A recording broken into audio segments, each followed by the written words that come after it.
WhatsApp group में message डाल दीजिएगा एक बार। नमस्कार दोस्तों, उम्मीद करता हूं आप सभी बिल्कुल ठीक होंगे। आज के इस खास क्लास को देखने के लिए आप सभी बिल्कुल तैयार होंगे। जितने ऐसे छात्र हैं क्लास के अंदर आ चुके हैं, आप सभी का बहुत बहुत स्वागत है। और चीजों को बहुत बेहतरीन करने के लिए हम लोग आपके साथ जुड़ चुके हैं, जिससे कि चीजों के अंदर इतनी बेहतरता आए, इतनी उत्तमता आए कि आप जान पाए कि ये कोई आम क्लास नहीं है। पूछता है भारत में, मैं जीत राणा स्वागत करता हूं आप सभी का।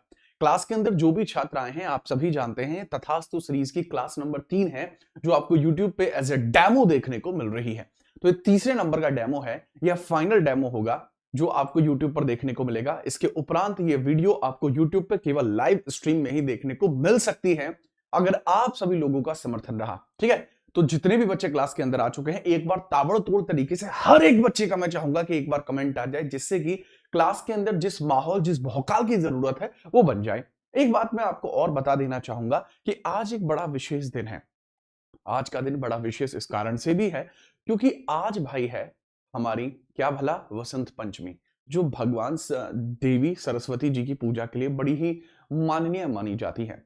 तो मेरी मां सरस्वती जी से कामना है कि वो आप सभी के जीवन में जो अंधकार व्याप्त हो चुका है, उस अंधकार को समाप्त करके आपको प्रकाश की ओर विराजमान करें, और आप अपने जीवन के अंतर्गत जो भी सपने सोच रहे हैं वो सभी आप पूरे कर पाएं। आप सभी को वसंत पंचमी की हार्दिक शुभकामनाएं। अपितु ये भी याद रखें कि भगवान आपके लिए बहुत कुछ बेहतर करने के बारे में सोचता है। अगर आप भगवान पे भरोसा रखेंगे तो चीजें बहुत अच्छी होंगी, लेकिन केवल भगवान पे भरोसा रखने से अच्छा नहीं हो सकता। आपको कर्म भी अच्छे करने होंगे। जैसे ही आपके कर्म अच्छे होंगे, भगवान पे भरोसा अच्छा होगा, तो आपके जीवन में सब कुछ अच्छा होता चला जाएगा। तो जो जो बच्चे क्लास में आए हैं, एक बार क्लास को लाइक करके अपने अच्छा होने का सबूत जरूर दें। और इस क्लास से जुड़ने के लिए आप सभी जानते हैं कि जो भी ऐसे बच्चे हैं जिन्होंने हमारा पेड बैच तथास्तु खरीदा है, वो सभी इसको ऐप पर भी देख सकते हैं। जो ऐसे छात्र हैं जिसको यूट्यूब पे देख रहे हैं, आप सभी के लिए चीजों को अच्छा करने के लिए ही मैं यूट्यूब पर लाइव हूं। कैसे हैं आप लोग, बता दीजिएगा। आज की हमारी क्लास का जो कॉन्सेप्ट है वो किस तरीके से रहेगा, पहले मैं एक बार थोड़ा सा कॉन्सेप्ट क्रिएट करता हूं, फिर हम चीजों में आगे बढ़ेंगे। हल्का सा quick revision, then quick revision के बाद यहां से चीजों को आगे बढ़ाते हैं। हल्का सा हम कॉन्सेप्चुअली थोड़ी चीजों पे बात कर लेते हैं।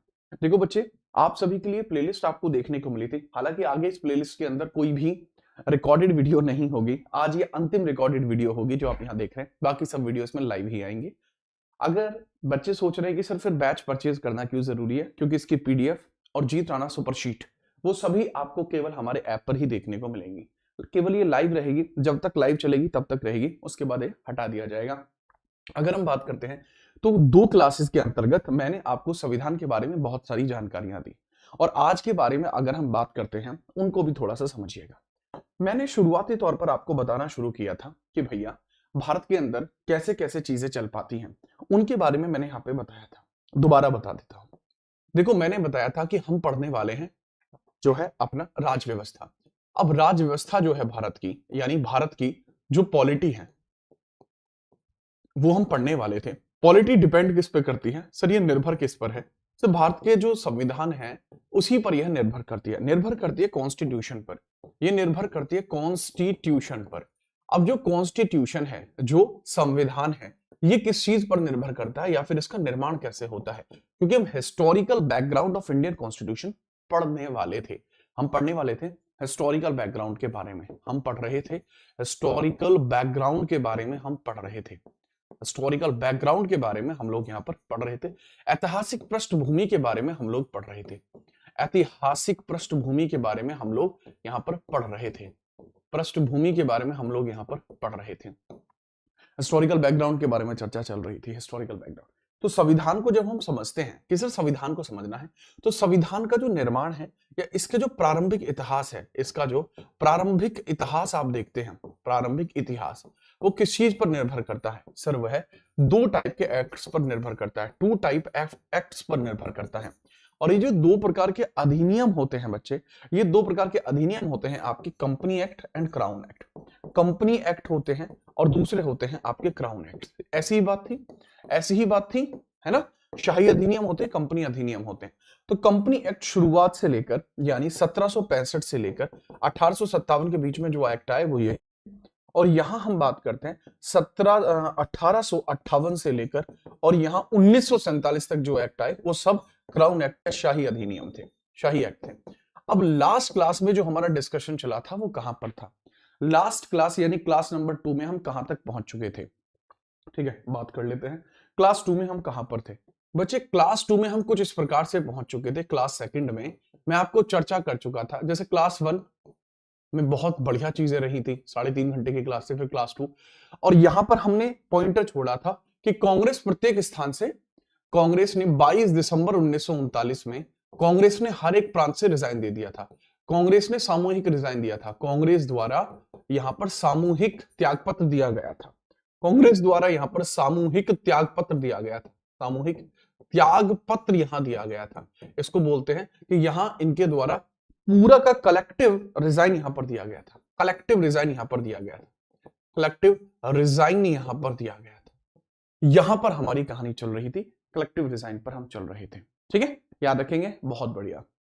अब अगर हम बात करते हैं, इसी को मुस्लिम लीग ने क्या कहा था? मुस्लिम लीग ने इसको क्या कहा था? मुस्लिम लीग ने कहा था, मुस्लिम लीग के द्वारा कहा गया था धन्यवाद दिवस। 22 दिसंबर को क्या कहा गया था? 22 दिसंबर को धन्यवाद दिवस के तौर पर मनाया था। 1939 को मुस्लिम लीग ने कहा था कि यही है thank you day. Thank you day के तौर पर इसको मनाया गया था। साथ ही साथ इसी को ना केवल थैंक यू डे के तौर पर मनाया गया, बल्कि इसको मुक्ति दिवस के तौर पर भी इन्होंने घोषित किया था। मुक्ति दिवस क्यों कहा? कि पूरे भारत को कांग्रेस से मुक्ति मिली। एक व्यंग्यात्मक प्रदर्शन था, एक टिप्पणी जैसे कर देते हैं, वो टिप्पणी यहां पर की गई थी। तो ये सारी बातें आपको यहां देखने को मिल जाती है। अगर आप समझ पाए हैं तो बताइए। ठीक है, अरे भाई अमन मैं जल्दी ही विवाह कर लूंगा, तो मान जाओ मान जाओ, यहाँ पढ़ाई पे ध्यान दे लो है। चलो, ये हम नेक्स्ट आगे बढ़ते हैं। तो ये चीजें तो यहाँ चली रही थी, थैंक यू डे, मुक्ति दिवस यहाँ पर चल रहा था। इसके बाद हम बाकी चीजों के बारे में चर्चा करते हैं।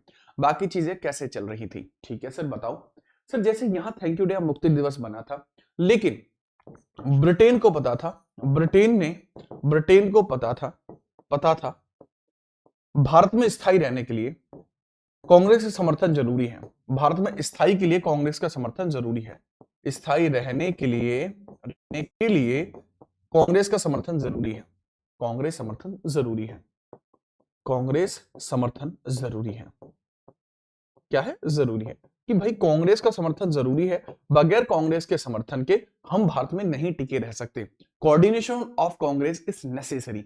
तो भारत में कांग्रेस के समर्थन के लिए कुछ अधिनियम लेकर आए गए हैं। Some act for coordination of Congress, यहां पर आए हैं some acts by Britain, some acts by Britain for coordination, some acts by Britain for coordination, ठीक है, in for coordination of Indian National Congress in world war. तो इसमें आपको सबसे पहले देखने को मिलेगा कि यहां पर अगस्त ऑफर लाया जाता है। फटाफट बताओ क्या लेकर आया जाता है? सबसे पहले अगस्त ऑफर लाया जाता है। तो अगस्त ऑफर के बारे में सुना है आपसे पहले? अगस्त ऑफर क्या रहा है जानते हैं उस बारे में? ठीक है, चलिए देखो, अगर हम देखें इसके बारे में, इसको ऐसे भी बताया गया है कि किस तरीके से भारत के अंदर ये शुरू होता है। ब्रिटिश सरकार कैसे शुरू होती है 57 से 47 तक, ये अवधि कैसे कैसे रही है। प्लासी का युद्ध हुआ, ब्रिटिश सत्ता की नींव डली। बक्सर का युद्ध हुआ, इनकी सर्वोच्चता स्थापित हुई। 1857 से का विद्रोह हुआ, कंपनी शासन से क्राउन शासन में परिवर्तित हो गई। और 1858 में भारत सरकार अधिनियम के द्वारा डायरेक्टली क्राउन के हाथ में हमारी सत्ता चली गई। तो ये डिजिटल स्लाइड ऐसा बताती है। फिर हम बात करते हैं, इससे पहले कि मैं क्रिप्स ऑफर के बारे में बताऊं, यहां पर मुझे आपको अगस्त ऑफर के बारे में बताना होगा। Are you ready for August offer? अगस्त प्रस्ताव के लिए तैयार हो? हम बात करते हैं सबसे पहले अगस्त प्रस्ताव के बारे में। सबसे पहले हम क्या बात करते हैं? अगस्त प्रस्ताव के बारे में। जो बच्चा किताब का सजेशन पूछ रहा है कि सर किताब खरीदनी है, तो आप मेरी ही किताब खरीद सकते हैं, वही सबसे बेस्ट है, लेकिन अभी समय लगेगा। अगस्त ऑफर में क्या कुछ बातें कही गई थी? अगस्त ऑफर में क्या कुछ बातें कही गई थी? आया कब था अगस्त ऑफर? सर अगस्त ऑफर आया था 1940 के अंदर। 1940 में अगस्त ऑफर आया। क्योंकि यह अगस्त के महीने में आया था, इस वजह से इसका नाम क्या हो गया? इसी वजह से इसका नाम अगस्त ऑफर हो गया। सबसे इंपॉर्टेंट पॉइंट, अगस्त ऑफर क्यों लाया गया था? इसका उद्देश्य क्या था? अगस्त ऑफर का उद्देश्य क्या था? अगस्त ऑफर का उद्देश्य यह था, उद्देश्य या ऑब्जेक्टिव क्या था?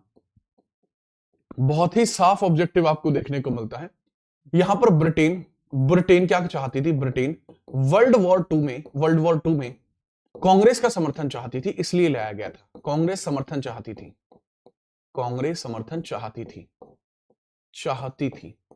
इस वजह से इसको लेकर आया गया। रीजन यही है, कांग्रेस का समर्थन चाहती थी, इस वजह से ये लाया गया।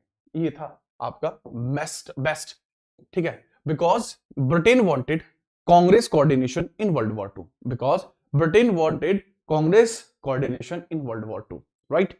नेक्स्ट है अगस्त ऑफर के बारे में समझना, इसी के अंदर चर्चा की गई है कि सर अगस्त ऑफर के बारे में एक बात और याद रखना कि सर जब यह आता है तो इस समय ब्रिटेन के पीएम कौन है, ब्रिटेन के पीएम कौन है उनके बारे में जरूर बताना। दैट इज विंस्टन चर्चिल, जो ब्रिटेन पीएम है विंस्टन चर्चिल है। यह बड़ा खास इसलिए माना जाता है क्योंकि इसके अंदर प्रमुख बिंदु क्या है, प्रमुख बिंदु क्या किए गए हैं वो समझिए। प्रमुख बिंदु इसमें क्या है, प्रमुख बिंदु क्या है? पहला ये कहते हैं, अगस्त ऑफर में कहते हैं, ब्रिटेन कहती है कि अगर यदि मेजर पॉइंटर्स की बात करते हैं, मेजर पॉइंट्स की हम बात कर लेते हैं। यदि कांग्रेस हमें विश्व युद्ध द्वितीय में समर्थन देती है तो ऐसी परिस्थिति में हम भारत को एक डोमिनियन राज्य बनाने की मांग पर विचार करेंगे। थोड़ा बुद्धि लगाना, या विचार करने के बारे में बात की गई है, ठीक है, विचार करेंगे, ठीक है, याद रखते हैं। तो यहां पर यही कहा गया है कि यहां पर यदि Indian National Congress world war द्वितीय में समर्थन देगी, तब डोमिनियन राज्य की मांग पर विचार करेंगे। तो डोमिनियन स्टेटस पर विचार किया जाएगा, अब डोमिनियन क्या होता है? डोमिनियन का मतलब यह होता है कि तुम रहोगे तो हमारे शासन के अधीन ही, पर तुम्हारे यहां रूल तुम खुद कर पाओगे, ठीक है, याद रखना बेटा। Everything is possible. बेटा दोबारा आप कमेंट मत करना, आपकी कमेंट मेरे पास तक एक बार आ चुकी है। अगर आप दोबारा सेम प्रकार की कमेंट करते रहोगे तो बाकी छात्रों को परेशानी होगी, मुझे कोई परेशानी नहीं है। ये बात आपने कल पेड बैच में भी देख ली थी कि आपकी 100-150 कमेंट आई थी, लेकिन उसमें से जो जरूरी थी उसका मैंने रिप्लाई किया था। यहाँ कमेंट करके आप अपना और बाकी लोगों का समय बिल्कुल व्यर्थ ना करें। पढ़ना चाहते हैं अच्छे से पढ़िए, उज्जवल भविष्य के लिए पढ़िए, ठीक है, और आप आगे कमेंट ना करें, ठीक है। कोई डाउट है तो कमेंट करें, ये कमेंट आप दोबारा ना करें। बहुत प्यार से मैं आपको बता रहा हूं।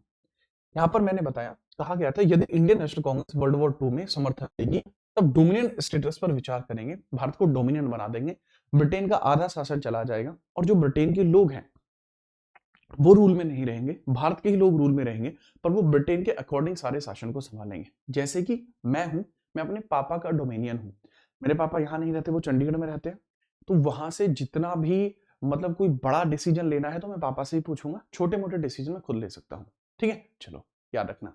तो नेक्स्ट हम बात करते हैं अगला विचार क्या रहता है, ये बहुत तगड़ा है। सर एक बात मैं आपसे सवाल पूछना चाहता हूं, एक क्वेश्चन है, आप मुझे बताइएगा, एक क्वेश्चन है, आप मुझे बताओ कि कांग्रेस ने पहली बार संविधान सभा की मांग किस अधिवेशन में करी थी? कांग्रेस की पहली संविधान सभा की मांग कब हुई थी? कांग्रेस की पहली संविधान सभा की मांग किस वर्ष हुई? पहली संविधान सभा की मांग किस वर्ष हुई? सभा की मांग किस वर्ष हुई?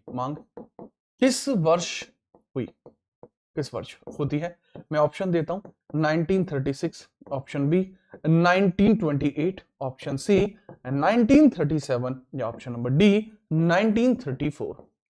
ये सवाल है, यानी कॉन्स्टिट्यूएंट असेंबली की डिमांड पहली कब होती है? कॉन्स्टिट्यूएंट असेंबली की बात चाह रही है, कॉन्स्टिट्यूएंट असेंबली, क्योंकि यहां मुझे ये लिखना है कि कॉन्स्टिट्यूएंट असेंबली की डिमांड को मान लिया गया था, मैं यहां लिखना चाहता हूं, यहां पे मैं लिखना चाहूंगा संविधान सभा की मांग को मान लिया गया, संविधान सभा की मांग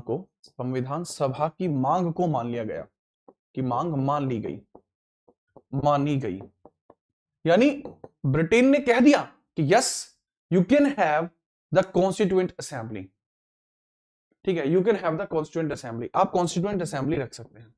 कॉन्स्टिट्यूएंट असेंबली के लिए बोल दिया गया, कॉन्स्टिट्यूएंट असेंबली के लिए बोल दिया गया कि हाँ कॉन्स्टिट्यूएंट असेंबली आपको मिल जाएगी, कॉन्स्टिट्यूएंट असेंबली आपको मिल जाएगी। तो डिमांड जो की गई थी वो फैजपुर सेशन में की गई थी, जो फैजपुर का सेशन हुआ, फैजपुर का सेशन जो हुआ था जिसमें जवाहरलाल नेहरू हेड थे, तब यहां डिमांड की गई थी। 1928 में जो डिमांड है वो संविधान की गई है, ना कि संविधान सभा की। थोड़ा सा ध्यान में रखना बच्चा, 1928 में जो डिमांड है वो संविधान की गई है, ना कि संविधान सभा की। और एक व्यक्तिगत मांग 1934 में एमएन रॉय के द्वारा भी, लेकिन ये व्यक्तिगत डिमांड है, ये व्यक्तिगत डिमांड है, यह इंडिविजुअल डिमांड है। इन्होंने भी कॉन्स्टिट्यूएंट असेंबली यहां पर मांगी थी, लेकिन पॉइंट वही है कि ये व्यक्तिगत इंडिविजुअल डिमांड है, ये कांग्रेस की डिमांड है। ठीक है, याद रखना, अगले तरीके से इसके बारे में याद रखना है, इसमें आप दोबारा आपको कोई समस्या नहीं होगी। ठीक है, चलिए बेटा, अब आप आराम से कमेंट करती रहिए। मैंने अपना पक्ष क्लियर कर चुका हूं। अगर आप फिर भी कमेंट करना चाहते हो सकता है लंबे समय तक कमेंट करने की वजह से आप यहाँ पे रहे, आपको थोड़ा और अच्छा लगे, बुद्धि का विकास हो आपका। तो ये चीज रही है। क्या अगस्त प्रस्ताव को अपनाया गया था? नहीं, अगस्त प्रस्ताव को रद्द कर दिया गया। क्यों रद्द कर दिया गया? क्योंकि अगस्त प्रस्ताव में यह कह दिया गया था कि हम आपके लिए ये सब कहेंगे, लेकिन नेहरू ने कहा था this is as dead as door nail, जैसे दीवार पर लगा हुआ छोटा होता है जिसका कोई कार्य नहीं होता, यह भी बिल्कुल उसी प्रकार से यह पूर्णतः निष्क्रिय है। ठीक है, याद रखना। तो अगर हम बात करते हैं यह पूर्णतः निष्क्रिय, इसको बता दिया जाता है। अगस्त ऑफर के अंतर्गत क्या किया जाता है? पंडित नेहरू ने कहा था यह असफल रहा है, यह असफल रहा, इट वॉज अनसक्सेसफुल। ये क्या रहता है? अनसक्सेसफुल आपको ये रहा है, क्योंकि इसमें जेएल नेहरू ने कहा था it is as dead as door nail. तो जवाहरलाल नेहरू ने कहा था it is as dead as door nail, as dead as door nail, as a door nail. इसका मतलब हिंदी में लिख लेना, पूर्णतः निष्क्रिय अधिनियम है। इस अधिनियम का कोई मतलब नहीं है, यह पूर्णतः निष्क्रिय अधिनियम है, यह बात इसमें कही गई थी। याद रखेंगे, बहुत बढ़िया। अब अगला अधिनियम कौन सा आएगा वो बताइए। ठीक है, अगला अधिनियम कौन सा आएगा वो बताइए। तगड़े तरीके से आपको इस बारे में बताना होगा कि नेक्स्ट अधिनियम क्या है। ठीक है, नेक्स्ट अधिनियम आपको क्या देखने को मिलता है। बिना परेशानी के इसके बारे में बात करते हैं। ठीक है, चलो जी चलो। सर मैं आ गया, उपेंद्र यादव, एसएससी का स्टूडेंट हूं। बहुत बढ़िया उप्पू, वाकई में मैं बता रहा हूं कि अगर आप इस क्लास को लाइव लेंगे तो आपको कुछ अलग ही लेवल का स्वाद आपको आएगा।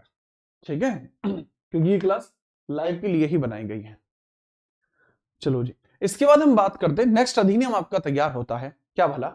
नेक्स्ट अधिनियम आपको देखने को मिलता है कि अगला अधिनियम हमारा है क्रिप्स प्लान, क्रिप्स मिशन देखने को मिलेगा। ये तो फ्लॉप हो गया, तो अगला अधिनियम आपको भेजा जाता है क्रिप्स प्लान। तो क्रिप्स की जो पृष्ठभूमि है वो कैसी आपको देखने को मिलती है, हम उसकी पृष्ठभूमि की बात करते हैं। क्रिप्स भूमि देखो, द्वितीय विश्व युद्ध में चल रहा था, जापान का भारत की ओर बढ़ना था, भारत का सहयोग प्राप्त करने के लिए ब्रिटिश प्रयास है। सर स्टैनफोर्ड क्रिप्स को भारत भेजा गया, तो इसके बैकग्राउंड की बात की गई है। बैकग्राउंड कैसे है, ये सब चीजें आपको याद नहीं रखनी है, वाले पॉइंट सिर्फ समझाने के लिए कि बच्चा सेकंड वर्ल्ड वॉर चल ही रहा था, क्रिप्स मिशन सेम ही ऑब्जेक्टिव है इसका। ठीक है, और भारत का, जापान का भारत की ओर बढ़ना, जापान भी धीरे धीरे भारत की ओर बढ़ रहा था और भारत का सहयोग प्राप्त करने के लिए ब्रिटिश प्रयास चल रहे थे। सर स्टैनफोर्ड क्रिप्स को भारत भेजा जाता है, इस वजह से भारत आ जाते हैं, भारत भेजा गया इनको, ये भारत आना शुरू कर देते हैं। जब ये क्रिप्स मिशन भारत में आया तो इसके मुख्य प्रस्ताव क्या थे, इनकी मेजर सेइंग्स क्या थी, ये मेजर क्या कह रहे थे, मेजर सेइंग्स इनकी क्या थी कि क्रिप्स मिशन भारत को क्या देगा, क्रिप्स मिशन भारत को क्या देगा। पहली चीज, युद्ध की समाप्ति के बाद डोमिनियन स्टेटस की स्थापना। इन्होंने कह दिया था कि जैसे युद्ध खत्म होगा हम आपको डोमिनियन बना देंगे, पहली बार है। ठीक है, याद रखना, इन्होंने कहा था कि dominion after war, dominion after war, dominion status मिल जाएगा, लेकिन कब मिलेगा? After war. तो यहां समझने वाली बात है कि सर ये तो अगस्त ऑफर में भी कहा गया था, नहीं, अगस्त ऑफर में कहा था कि विचार करेंगे, बट इसमें कहा था कि आपको बना दिया जाएगा। दूसरा है संविधान सभा का गठन, भारतीयों द्वारा संविधान बनाने का अधिकार दिया गया था, यानी कॉन्स्टिट्यूएंट असेंबली ऑफ इंडियंस, कहा गया था कि हम कॉन्स्टिट्यूएंट असेंबली बना देंगे। बट इसमें इशू क्या थी, कॉन्स्टिट्यूएंट असेंबली में इशू क्या थी, इन्होंने कहा था कि कॉन्स्टिट्यूएंट असेंबली जब बनेगी तो इसका हेड एक ब्रिटिश रहेगा, कहा था कि हेड क्या रहेगा? एक ब्रिटिश। वहीं खेल खराब हो गया था, बताया था कि इसका अध्यक्ष ब्रिटिश रहेगा, तो इंडियंस नाट गए थे कि नहीं, ब्रिटिश नहीं चाहिए। ठीक है, नेक्स्ट है प्रांतों को भारत में शामिल न होने की स्वतंत्रता, अलग संविधान बनाने का अधिकार। इसमें यह बड़ी इंपॉर्टेंट बात थी कि इसी में कहा गया था कि जो प्रिंसिपल स्टेट है, जो देसी रियासत है, वो सेल्फ कॉन्स्टिट्यूशन बना सकते हैं। सेल्फ कॉन्स्टिट्यूशन बना सकते हैं। नेहरू इस बात से बिल्कुल खुश नहीं थे, नेहरू की बुद्धि खराब हो गई। नेहरू ने कहा ये क्या बात कर रहे हैं, ये अपना अलग संविधान क्यों बनाएंगे। आगे, युद्ध के दौरान रक्षा को छोड़कर अन्य विभागों में भारतीयों की भागीदारी थी, मतलब डिफेंस में इंडियंस नहीं है, बाकी सब जगह इंडियंस है। अल्पसंख्यकों के हितों की रक्षा का आश्वासन दिया गया था, कहा गया था माइनॉरिटीज को लेकर, माइनॉरिटीज राइट्स की चर्चा की थी। और माइनॉरिटीज राइट्स की चर्चा इसलिए की जाती है क्योंकि डॉक्टर भीमराव अंबेडकर और मोहम्मद अली जिन्ना दोनों ही चाहते थे कि यह चीज इसमें रहे, दोनों इस चीज को चाहते थे।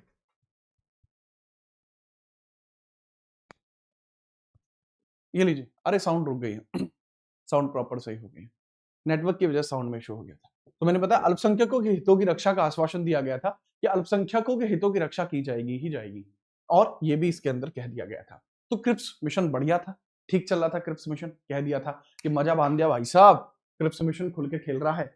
लेकिन अब इसके बाद क्या होता है, क्रिप्स मिशन तो खुल के खेल रहा था, बट इसमें एक इशू आपको देखने को मिलेगा। क्रिप्स मिशन का मेजर इशू क्या है सर? क्रिप्स मिशन का मेजर इशू ये है कि इसको यह अनसक्सेसफुल क्यों रहा। रीजन ऑफ अनसक्सेसफुल इसका क्या था, रीजन ऑफ अनसक्सेसफुल क्या था कि यह अनसक्सेसफुल रहता है, इसके पीछे कारण क्या है सर? अनसक्सेसफुल होने का कारण था कांग्रेस ने इसको अस्वीकार कर दिया। तत्काल स्वतंत्रता नहीं दी गई, युद्ध के बाद का वादा है जो झूठ बोल रहे हैं, प्रांतों को अलग होने का अधिकार है, भारत विभाजन की संभावना पर बात आती है, रक्षा मामलों पर भारतीयों का नियंत्रण नहीं है, इस वजह से कांग्रेस ने उसको अस्वीकार कर दिया। अब पॉइंट पूछा जाता है गांधी जी ने इसको लेकर क्या कहा था। गांधी जी ने कहा था कि Cripps mission is post dated cheque. Gandhi ji ने कहा कि this is post dated cheque, ठीक है। अच्छा, यहां लिखा भी हुआ है। गांधी जी ने कहा था कि इसको लेकर गांधी जी ने कहा था, प्रतिक्रिया है, रिएक्शंस हैं, रिएक्शंस क्या क्या मिलते हैं। गांधी जी ने कहा this is post dated check, मतलब क्या, पूर्वकालिक तिथि का चेक है, पूर्वकालिक तिथि का चेक है, पूर्वकालिक तिथि का चेक आपको देखने को मिल जाएगा, तिथि का चेक है। मतलब यार एक बात बताओ, कोई भी चेक है तो 3 महीने की बात है, क्योंकि इंडियंस ने डोमिनियन की मांग 1928 में की थी। तो गांधी जी का कहना है कि लाडले कृपू, जो चीज तुम आज दे रहे हो ये 1928 में मांगी थी, आज इसको दे के कुछ नहीं होगा लल्ला। सेम जवाहरलाल नेहरू ने क्या कहा, भविष्य का वादा वर्तमान में कुछ नहीं, this is promise for future currently nothing, ये भी कहा था। प्लस नेहरू ने ये भी कहा था post dated check upon A crash bank, post dated check on crash bank, on crash bank, इन्होंने कहा था क्रैश बैंक। और यहां क्रैश बैंक किसको कहा था, इन्होंने ब्रिटेन को ही क्रैश बैंक कहा था। और ये पूरी तरीके से क्रिप्स मिशन भी औंधे मुंह गिर गया, पूरी तरीके से क्रिप्स मिशन भी औंधे मुंह गिर गया। ठीक है, चलो याद रखेंगे, बहुत बढ़िया। नेक्स्ट हम बात करते हैं आगे क्या है। नेक्स्ट आगे पता लगता है मुस्लिम लीग ने भी इसको अस्वीकार क्यों कर दिया, denial by Muslim league, denial by Muslim league, by Muslim league. तो मोहम्मद अली जिन्ना ने भी इसको डिनाई क्यों कर दिया था, क्योंकि पाकिस्तान की स्पष्ट मांग पूरी नहीं हुई थी, बिकॉज पाकिस्तान भी ठीक प्रकार से नहीं बन पाया था, जिस वजह से पाकिस्तान की डिमांड पर चर्चा ही नहीं की गई थी। इसके पीछे कारण क्या था, क्योंकि मोहम्मद अली जिन्ना ने 1940 में लाहौर सेशन लिया था, लाहौर सेशन लिया था। ये किसका सेशन है, मुस्लिम लीग का लाहौर सेशन है। इसमें इन्होंने डिमांड फॉर पाकिस्तान की थी, इन्होंने डिमांड की थी पाकिस्तान, कि हमें पाकिस्तान अलग से चाहिए। अब वो चीज तो क्रिप्स ऑफर में पूरी नहीं हो रही थी, तो इन्होंने भी इसको डिनाई कर दिया। जय महाकाल, ठीक है ठाकुर साहब, जय महाकाल, इसको आप याद रखेंगे, ये बातें आपको यहां देखने को मिलती हैं। ठीक है, चलिए, हाँ इसकी पीडीएफ केवल पेड बैच में मिलेगी, ये आप समझ लीजिए। बेटा तुम खुद सोच के देखो कि मैं इस चीज को फ्री में करा रहा हूं, ठीक है, कोई आपको ये चीज फ्री में करा तक नहीं रहा, आपको इतनी सारी चीजें मैं फ्री में करा रहा हूं, उसके बाद एक तो इंसान की चाहत बहुत बढ़ चुकी है। यादव जी कह रहे इंग्लिश में नहीं पढ़ा रहे, अगर बाबू तुम इतनी बुद्धि का प्रयोग नहीं कर पा रहे हो कि इसके अंदर आपको टेंटेटिवली कहा गया था, टेंटेटिव इसके अंदर आश्वासन था, टेंटेटिव प्रॉमिस था कि we will release you, we will give you freedom after the war, then what kind of English student you are, what kind of CBSE student you are. Next इसमें हम चर्चा करते हैं, याद रखें क्रिप्स मिशन में असफलता का कारण कुछ ऐसा ही रहा। नेक्स्ट हम आगे बढ़ते हैं, याद रखेंगे ये कुछ चीजें रही थी। आगे हम चर्चा करते हैं कि क्रिप्स मिशन का महत्व क्या था। देखो, पहली बार ब्रिटिश सरकार ने भारतीयों को संविधान निर्माण का अधिकार स्वीकार किया था, पेपर में पूछा जा सकता है। First time Britain agree, first time Britain agree, ये सवाल पूछे गए हैं मैं आपको बता दूं ये CGL 2023 के अंतर्गत ये सवाल आया था। ये सवाल UPSI 2021 का है और ये जो सवाल है, ठीक है, ये सवाल आपका CDS 2024 का है। कमाल की बात है, हर जगह से सवाल आया। First time Britain agreed on constitution by Indians, constitution by Indians, पहली बार ऐसा हुआ था कि भारतीयों से बनी हुई संविधान सभा के निर्माण की मंजूरी मिली थी, पहली बार।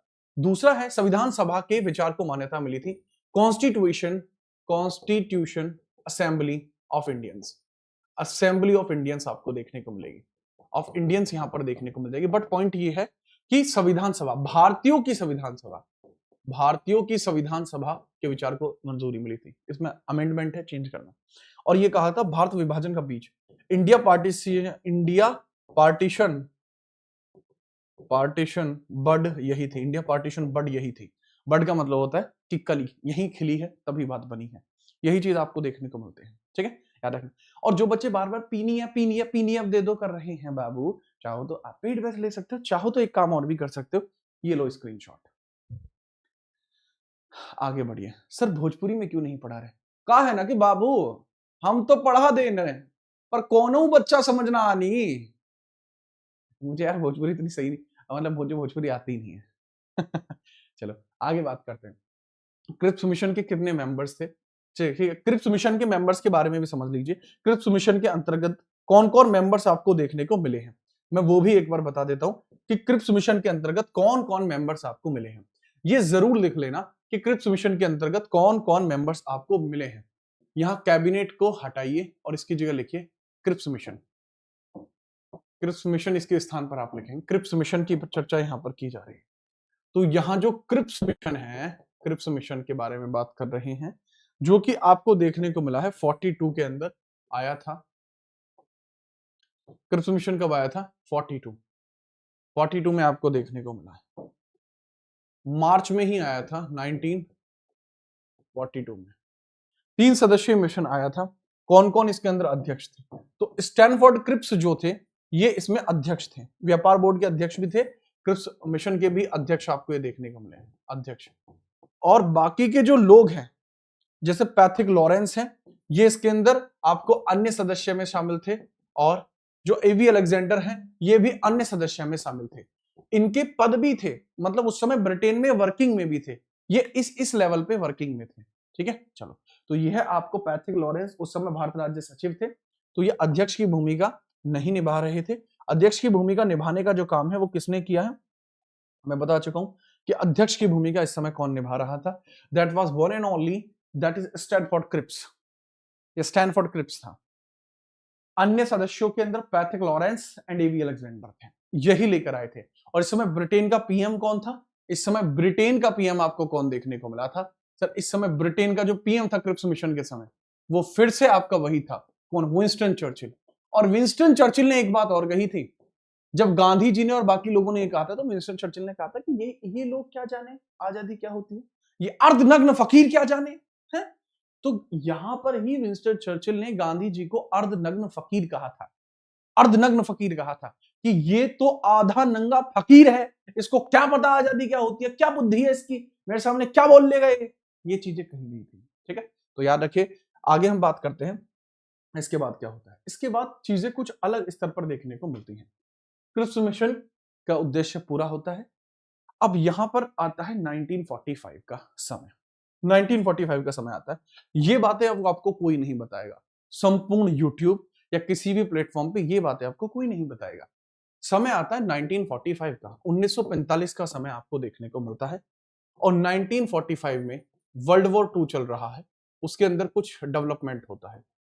ये महीना है कब का? 30th ऑफ अप्रैल, 30 अप्रैल में, 30th ऑफ अप्रैल में 1945 में एक बहुत बड़ा इंसिडेंट होता है। ये बड़ा इंसिडेंट क्या था? एडोल्फ हिटलर क्या करता है? अपने आप को गोली मार देता है। तो suicide bye Adolf Hitler, suicide आप देखेंगे, suicide bye Adolf Hitler. Adolf Hitler suicide कर लेता है। एडोल्फ हिटलर क्या करता है? सुइसाइड कर लेता है। एडोल्फ हिटलर सुइसाइड कर लेता है, ठीक है, याद रखना, आत्महत्या कर लेता है। इसके आत्महत्या करने के बाद तुरंत से क्या होता है सर जर्मनी सरेंडर कर देती है, जर्मनी और इटली सरेंडर कर देती हैं। जर्मनी एंड इटली क्या करती हैं? सरेंडर कर देती हैं। सरेंडर यानी आत्मसमर्पण कर दिया, आत्मसमर्पण कर दिया। लेकिन जापान अभी भी युद्ध लड़ रहा है, समर्पण कर दिया। अब बच्चों को थोड़ा सा दिमाग में आएगा कि सर युद्ध किस किस के बीच में चल रहा था, वो भी थोड़ा सा बता दीजिए, ठीक है। तो अगर मैं वर्ल्ड वॉर 2 की बात करूं तो यहां पे आपको दो तरीके के नेशन देखने को मिलते हैं। एक तो है फ्रेंड नेशन है, एक फ्रेंड नेशन अलग है, और दूसरा फ्रेंड नेशन के साथ आपको देखने को मिलता है एक्सल नेशन। एक्सल नेशन है, ये धुरी राष्ट्र है और ये मित्र राष्ट्र है। ये तो है बच्चे आपके मित्र राष्ट्र, ये तो है आपके मित्र राष्ट्र, और ये है आपके धुरी राष्ट्र। धुरी राष्ट्र आपको ये देखने को मिल रहे हैं। तो यहीं पर हमें चर्चा पता लगती है कि मित्र राष्ट्र के अंदर कौन कौन है। Sir USA, UK, USSR, Canada, ये सब देश आपको देखने को मिल रहे हैं। कनाडा, ऑस्ट्रेलिया, ये सब। और इनके अगेंस्ट में कौन है? जर्मनी, जर्मनी है, इटली है, जापान है, सिंगापुर है। इटली, जापान, सिंगापुर एंड और भी बहुत सारी कंट्रीज हैं, ये सब लोग हैं। तो अब यहां पॉइंट क्या आता है मिस्टर माइकल कि यहां पर जर्मनी और इटली जो है इसने तो सरेंडर कर दिया, लेकिन जापान अभी भी युद्ध लड़ रहा है। बेटा अगर आप वर्ल्ड हिस्ट्री आपका टॉपिक होता तो मैं वर्ल्ड हिस्ट्री भी आपको पढ़ा देता। मैं तो वर्ल्ड हिस्ट्री पढ़ाता हूं, मेरा तो सिविल्स का बैच आता है वर्ल्ड हिस्ट्री का, लेकिन आपके में वर्ल्ड हिस्ट्री है नहीं, इसलिए मैं आपको पढ़ाता नहीं। तो यहां पर आपको समझ में आएगा कि जर्मनी और इटली तो आपको देखने को मिलती है, ये सरेंडर कर दी थी। जापान अभी भी लड़ रहा है। इंडिया की जो दूरियां हैं वो जापान से खत्म हो रही थी, क्योंकि जो हमारे आपको देखने को मिलते हैं ना, सुभाष चंद्र बोस साहब बोस साहब के संबंध बड़े अच्छे थे, जो बोस साहब के संबंध बड़े तगड़े देखने को मिल सकते हैं। तो जो आपको देखने को मिलते हैं, सुभाष चंद्र बोस साहब जो है इनके बेस्ट रिलेशन है। सुभाष चंद्र बोस, इनके गुड रिलेशन विद जापान है। गुड रिलेशन है किसके पास? साथ गुड रिलेशन विद जापान है, विद जापान है। तो अगर एक बात बताओ, यहां पे इनके जापान के साथ तो अच्छे रिलेशन है। जापान अभी भी युद्ध लड़ रहा है, Japan still fighting, Japan still not only fighting but dominating, still dominating.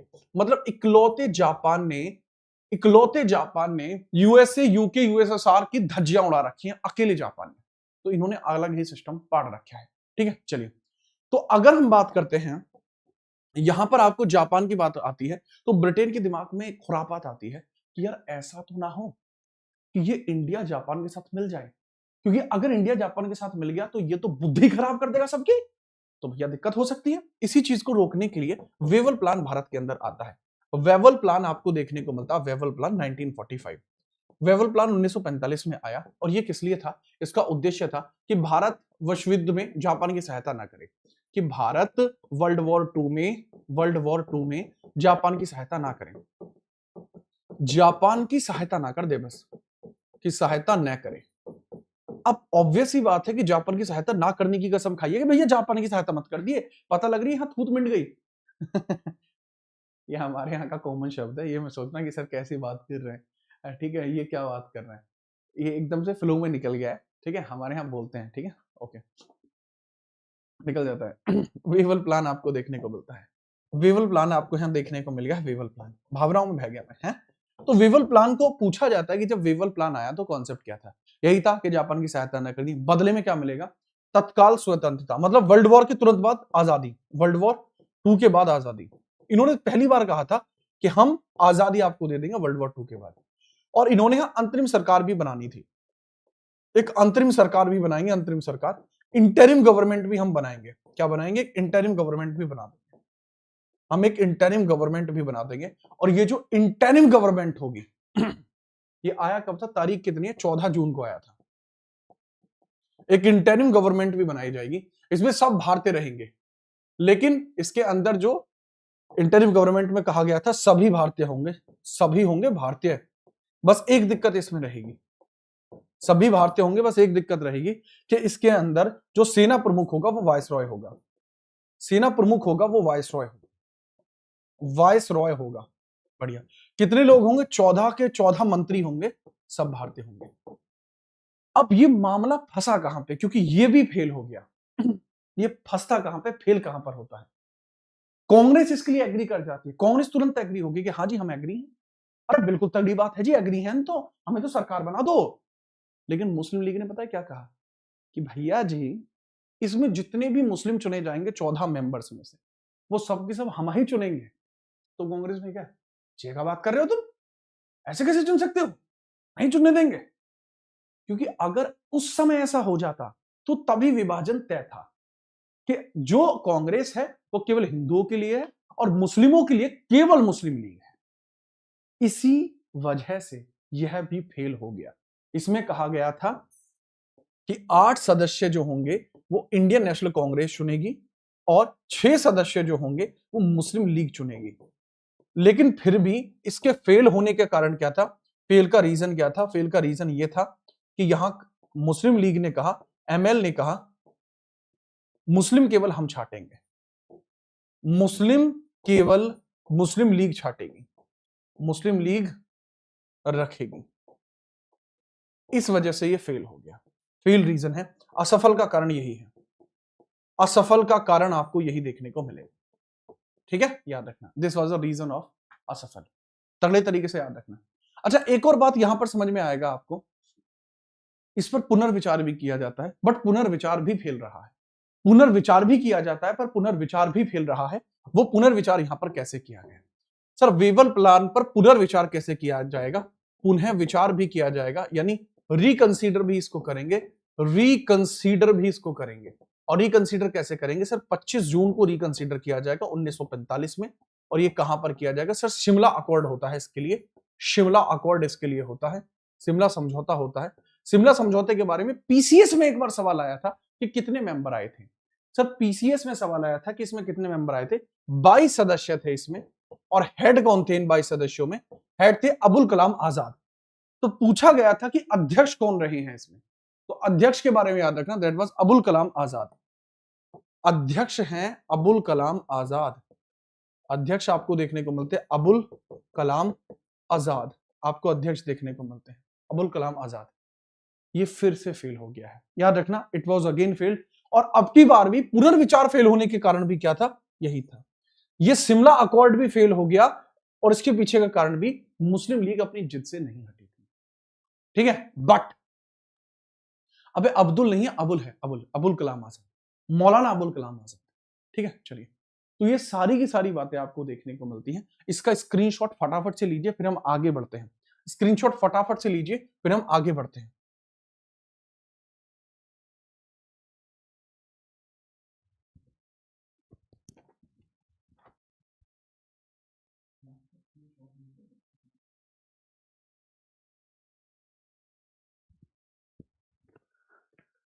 ठीक बात, याद रखेंगे, बढ़िया, जी हाँ। आगे हम बात करते हैं। देखो, दो बच्चों का जन्मदिन है, एक तो क्लास के अंदर डिम्पल ठाकुर है, इनका जन्मदिन है भाई, और दूसरे जो है हमारे अनूप भाई हैं, अनूप ओझा। दोनों को जन्म दिवस की हार्दिक शुभकामनाएं। अब तुम्हारा केक कट गया हो तो चलो आगे बढ़ते हैं। ठीक है, चलिए, ये सारी बातें आपको पता लगती हैं, ठीक है। इसके बाद क्या होता है वो भी समझ लेना। इसके बाद मामला शांत नहीं होता है और चीजें और थोड़ी सी ज्यादा मजबूत हो जाती हैं। हमें पता लगता है, यहां पर एक बात पता लगती है कि इसके बाद 6 अगस्त 1945 में, 9 अगस्त 1945 में आपका यहां पर डाला जाता है little boy atom bomb. Little boy atom bomb डाला जाता है जापान पर। एटम बॉम्ब किस पर डाला जाता है, लिटिल बॉय एटम बम, परमाणु बम जिसका नाम है little boy. Little boy atom bomb डाला जाता है किस पर, लिटिल बॉय डाला जाता है जापान के हिरोशिमा पर। हिरोशिमा पर डाला जाता है क्योंकि वो अभी भी युद्ध लड़ रहा है जापान। जापान घुटने टेक देता है, उसके बावजूद अमेरिका अपनी शक्ति का प्रदर्शन करने के लिए यहां पर 1945 में डाला जाता है फैक्ट मैन। फैक्ट मैन आपका एटम बम डाला जाता है, वो कहां डाला जाता है, नागासाकी पर। एटम बम डाला जाता है, that is at Nagasaki. Nagasaki पर डाला जाता है, नागासाकी, वो भी जापान में। जापान पूरी तरीके से घुटने टेक देता है। ये था क्या वैसे, ये डाला किसने था, ये है अमेरिका का कार्य। अमेरिका, इसको यूनाइटेड स्टेट ऑफ अमेरिका बोलते हैं, यूनाइटेड स्टेट्स ऑफ अमेरिका इसको बोलते हैं। इसी ने ऑपरेशन मैनहट्टन के माध्यम से इसको बनाया था। ऑपरेशन मैनहट्टन के माध्यम से इसको बनाया था, मैनहट्टन ये था जिसके माध्यम से बनाए गए थे, और इसका अध्यक्ष ओपेनहाइमर था। इस ऑपरेशन मैनहट्टन का जो अध्यक्ष था वो था ओपेनहाइमर। ओपेनहाइमर इसका अध्यक्ष था, ओपेनहाइमर इसका अध्यक्ष था, याद रखोगे, जी हाँ। डिम्पल कह रहे हैं कि सर थोड़ा साफ नहीं दिख रहा है, तो भैया क्वालिटी बढ़ा लीजिए, ठीक है, आपको साफ दिख जाएगा। 1080 पिक्सल पे चला लो, हमारी क्लास 1080 पे चलती है, 1080 पे चला लो। क्लियर है? तो भैया इस तरीके की स्थापना होती है। जापान घुटने टेक देता है और एट द एंड जापान ने भी आत्मसमर्पण कर दिया। जापान ने आत्मसमर्पण किया, ने वर्ल्ड वॉर 2 में कर दिया आत्मसमर्पण, आत्मसमर्पण किया। और यह आत्मसमर्पण कब होगा भाई साहब? सर यह आत्मसमर्पण होता है आपका 15 अगस्त को 1945 में, 1945। इसके बाद सितंबर में युद्ध समाप्त होने की घोषणा होती है। सितंबर में क्या होता है? सितंबर 1945 में क्या होता है? युद्ध समाप्ति की घोषणा, वर्ल्ड वॉर 2 की समाप्ति की घोषणा, वर्ल्ड वॉर 2 समाप्ति की घोषणा होती है। समाप्ति की घोषणा आपको देखने को मिल जाती है, समाप्ति की घोषणा आपको देखने को मिल जाती है, यानी डिक्लेरेशन कर दी जाती है कि इसको खत्म कर दिया है, युद्ध हमारा समाप्त हो चुका है, ये बात भी कही जाती है। और अगला पॉइंटर भी इसमें क्रिएट होता है कि सितंबर 1945 में तो वर्ल्ड वॉर 2 की समाप्ति की घोषणा हो गई है। और एक और बात विश्रांत पाजी, एक और बात इसके अंदर होती है कि सितंबर में खत्म होता है और 1945 में ही ब्रिटेन में इलेक्शन भी हुए हैं, ब्रिटेन में इलेक्शन भी हुए हैं, ब्रिटेन में इलेक्शन। अच्छा, ब्रिटेन के इलेक्शन में दूसरी साइड लिख लेता हूं, यहां लिख लेता हूं, ब्रिटेन में इलेक्शन भी 1945 में हुए हैं, ब्रिटेन में इलेक्शन हुए, ब्रिटेन में क्या हुए? इलेक्शन हुए। और इलेक्शन में कौन सी पार्टी जीती है? सब ब्रिटेन के चुनावों में जीती है लेबर पार्टी। लेबर पार्टी के पीएम कौन है जी? लेबर पार्टी के पीएम है क्लीमेंट एटली हैं, क्लीमेंट एटली आपको देखने को मिल जाएंगे लेबर पार्टी के पीएम। और क्लीमेंट एटली ने एक बार चुनाव प्रचार में खुद कहा था, क्लीमेंट एटली ने चुनाव प्रचार में खुद कहा था कि अगर मैं चुनाव जीता तो भारत जो हमारे पास एक पंचर्ड टायर की तरह है, मैं उसको निकाल के बाहर फेंक दूंगा। कहने की बात है कि मैं भारत को आजाद कर दूंगा, भारत को ब्रिटेन पर बोझ नहीं रखूंगा। ये बात यहां पर कही गई थी भैया जी, शिवराज, ये बात यहां कही गई थी। साथ ही साथ यहां पर 24 अक्टूबर 1945 को यूनाइटेड नेशंस की स्थापना होती है, यूनाइटेड नेशन, संयुक्त राष्ट्र की स्थापना होती है, संयुक्त राष्ट्र भी बनता है, ठीक है। इसका उद्देश्य क्या है? अंतरराष्ट्रीय शांति। उद्देश्य क्या है? अंतरराष्ट्रीय शांति, अंतरराष्ट्रीय शांति इसका उद्देश्य है, अंतरराष्ट्रीय शांति इसका उद्देश्य है। और याद रखना 30 अक्टूबर को, 30 अक्टूबर 1945 में भारत इसका सदस्य बना। तो भारत में भी शांति बनानी है, भारत यूएन का सदस्य बना, यूएन का सदस्य बना, तो अब भारत के अंदर भी शांति बनाया जाना जरूरी है। तो अब ब्रिटेन के ऊपर बहुत अधिक प्रेशर पड़ चुका है, ब्रिटेन के ऊपर बहुत अधिक प्रेशर पड़ चुका है। कितना प्रेशर पड़ चुका है ब्रिटेन के ऊपर? इतना प्रेशर ब्रिटेन के ऊपर पड़ चुका है कि ब्रिटेन को भारत अब आजाद करना ही पड़ेगा। इसलिए इसीलिए भारत को आजादी देने के लिए, भारत को आजादी देने के लिए आप देखते हैं कि कैबिनेट मिशन को भारत भेजा गया, कैबिनेट मिशन को भारत भेजा गया, वो हम अगले पेज पर देखें। यहां तक मेरे ख्याल से आपको समझ में आ गया होगा कि क्या क्या कॉन्सेप्ट यहां बने हैं, क्या क्या कॉन्सेप्ट यहां बने हैं, बताइए। नोट करें तो हम आगे बात करते हैं, नोट करें तो हम आगे बात करते हैं।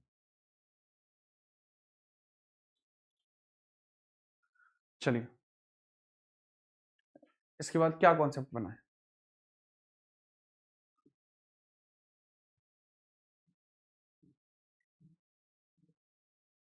हाँ, लाइक करते रहिए, कोई दिक्कत नहीं।